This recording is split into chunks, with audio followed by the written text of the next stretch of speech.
All right, please introduce yourself, state your name and DOC number for the record. Jerome Lewis, DOC number is 129746. All right, Jerome, my name is Brendan Kelsey. Along with me is Mr. Tony Marabella and Mr. Pete Freeman. Be your panel. Explain the process to you. We read some information to the record, have a parole interview, ask you some questions. You can respond. At the end, you can make a statement, take a vote. You understand the process? Yes, sir. Jerome Lewis, DOC number 129746. You're a fifth class offender. Parole eligibility date 12/16/2020. Good time date 11/21/2023. Full term date 9/16/2024. 5-year sentence, simple burglary. Does that sound correct? Yes, sir.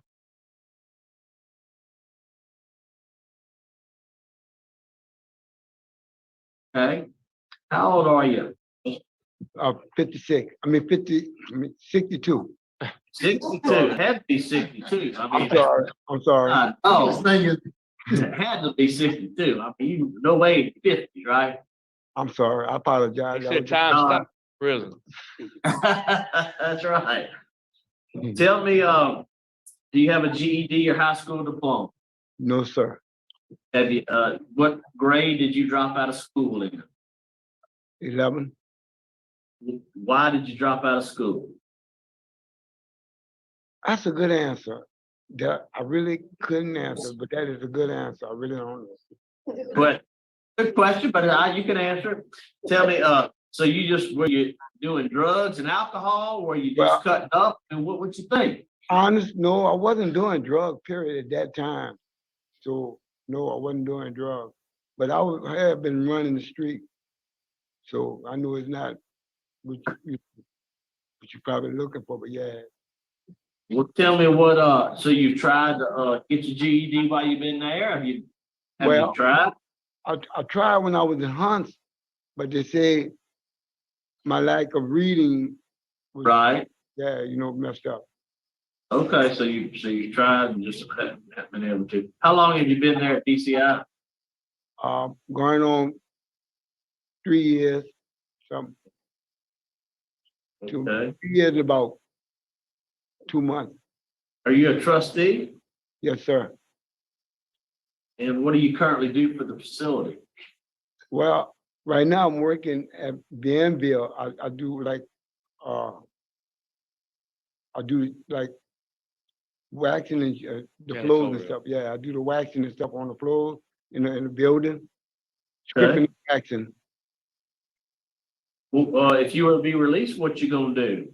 Well, where you gonna go and what you gonna do? I'm gonna live with my sister Ruby Ann Joy, but I would like to get a job working at McDonald's or Burger King cleaning up. Okay. Well, they looking for people.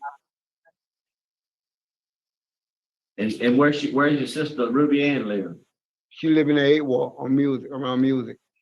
Okay. Is that where is that you going back to the same area where you've been getting in all this trouble? No, that's a totally different area. Oh, but it's not really though. Where's the other area you're gonna go to? See, I'm originally about the 7 wall. I know, but they all last I checked, that's all the same area. Ain't that New Orleans? Yes, sir. Okay. So it's all in the same area, just a few blocks over. Yes, sir.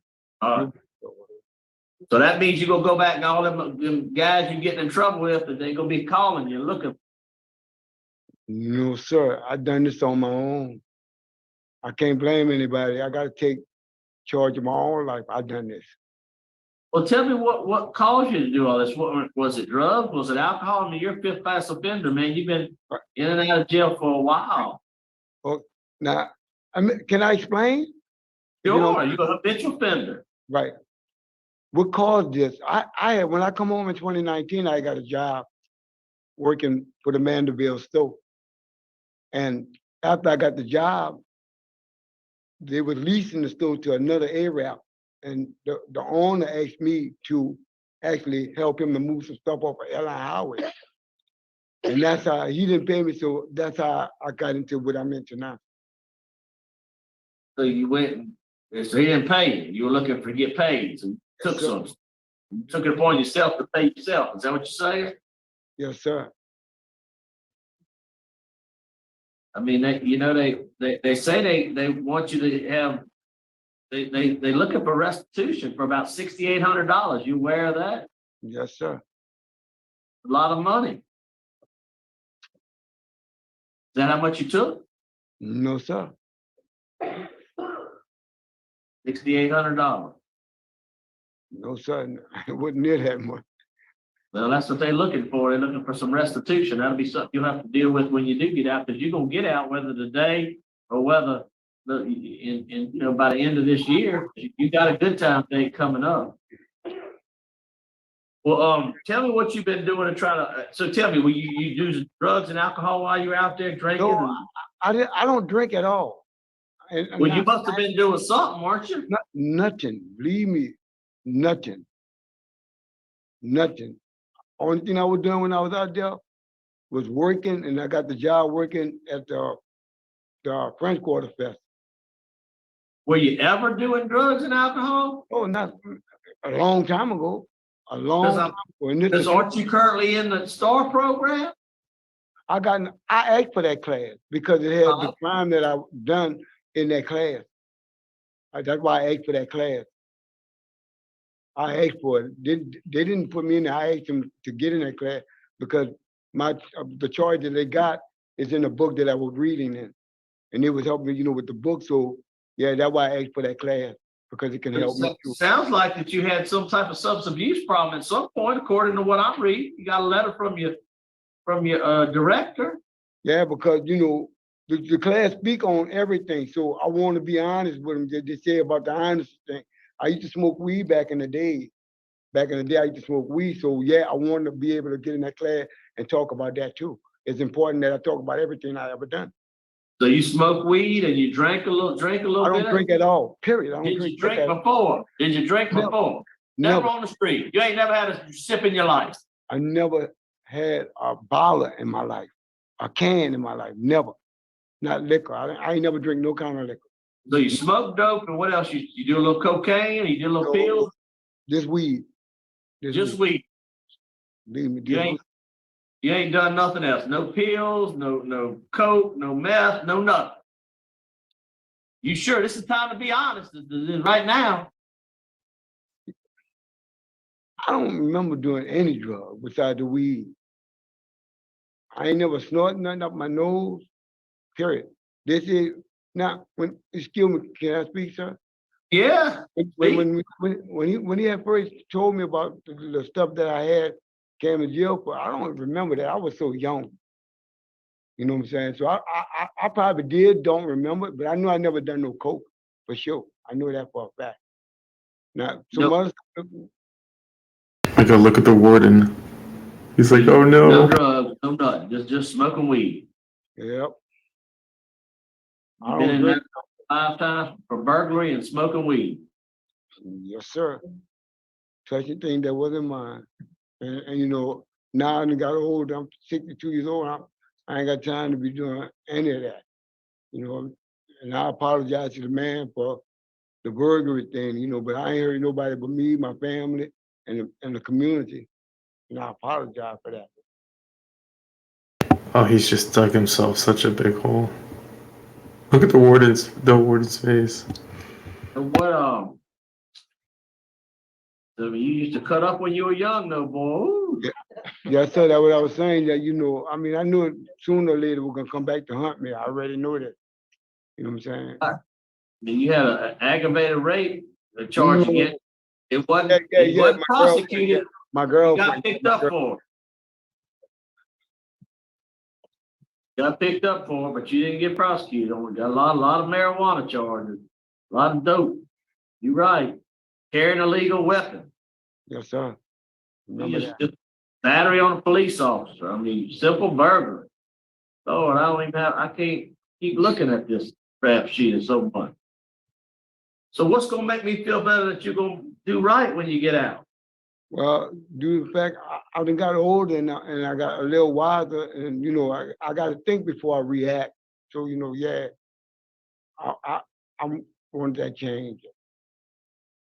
Yeah, it says you take a limited imbalance and anger management, relapse and reintegration, and mind altering substance phase 1 and phase 2, criminal and addictive thinking, right? You've been working hard, huh? Yes, sir, I have to. And your director said that you're doing really good in the program. And you come back in the evenings, go to a group one time a week, right? Yes, sir, I sure do. Talked about your struggles with alcohol use. Talked about your, you said no drink. This is what this lady said: alcohol abuse use and dope smoking. And then it says that she's doing good, but you still need some help. Now that's a lady that's with you every day. Yes, sir. And I a bit before I knew I was coming up for the parole, I was getting in some other classes though, you know what I'm saying? Doing some. Sound like you're doing a lot of stuff. That's good, man. You know, I really want to be able to help like my little nieces and nephew now, man. All right, Give that's back, right. you know. Warden, you got anything for us on this fella? Just think he's a trustee in Baton Rouge. He hadn't had any write-ups since he's been here at DCI. He's been here 2 years, not 3, but Okay. he seemed to have some memory issues on some things. Yeah, I But that's do. about it. Yeah, a little bit. All right. Let's see. Would you like to make a statement on your behalf? Well, yeah. Well, no. I wouldn't like to make no statement. Yeah, I'll make a statement. Yeah. I'm kind of like, Go ahead. Go with it. Go well, ahead and make a statement. my statement is that, I know what I do. I hurt people, and I really don't attempt to really do that.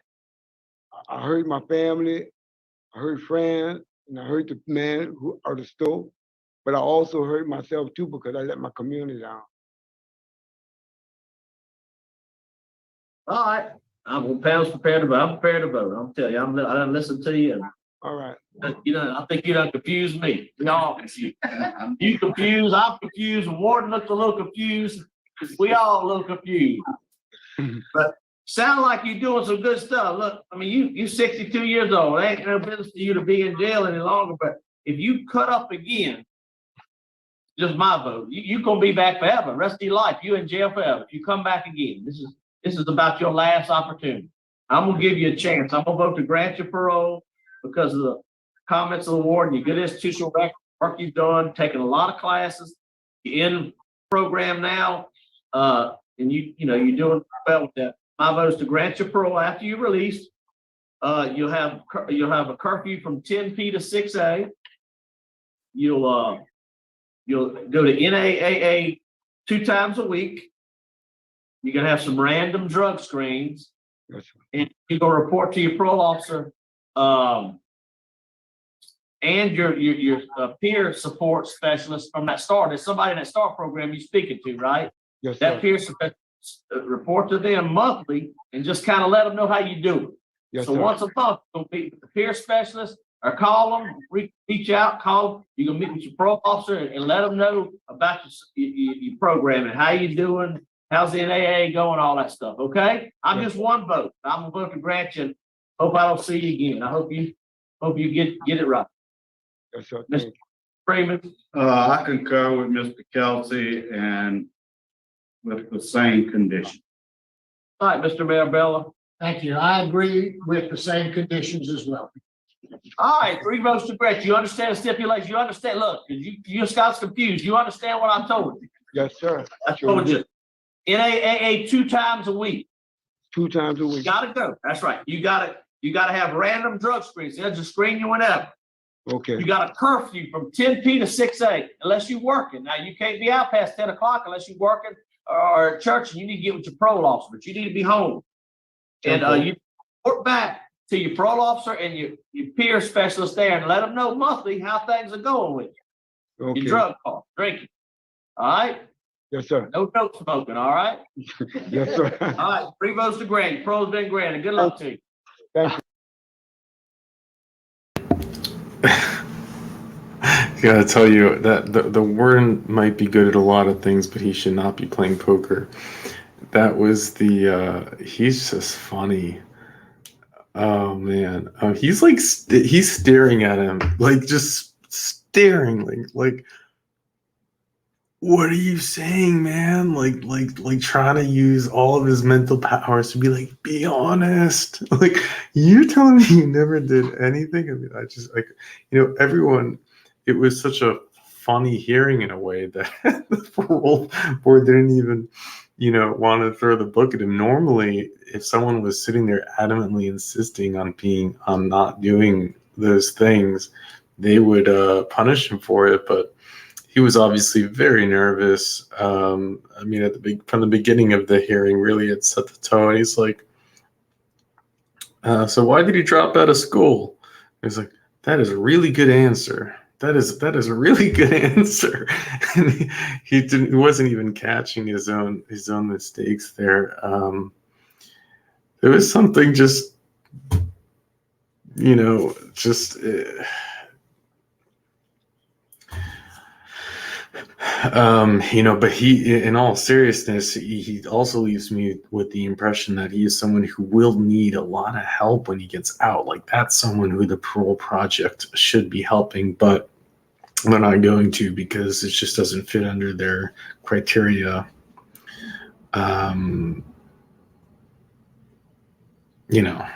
not going to get paid from the state. Let's put it that way. So they're not going to do it. I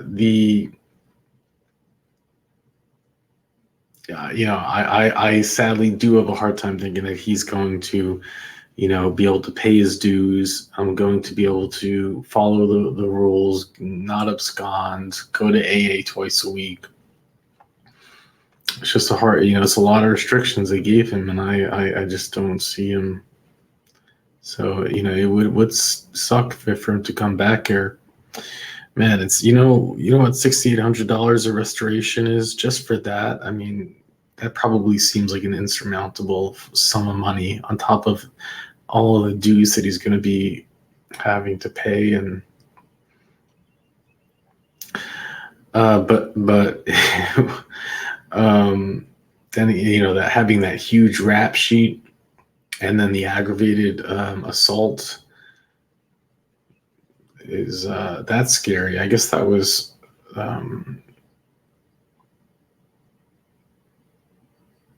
but at his age and at his health, although he did jump up, he looked pretty nimble getting up out of the chair. Gotta tell you that. But hey, if the port is okay with letting him out, then I am certainly okay with it. It was he's obviously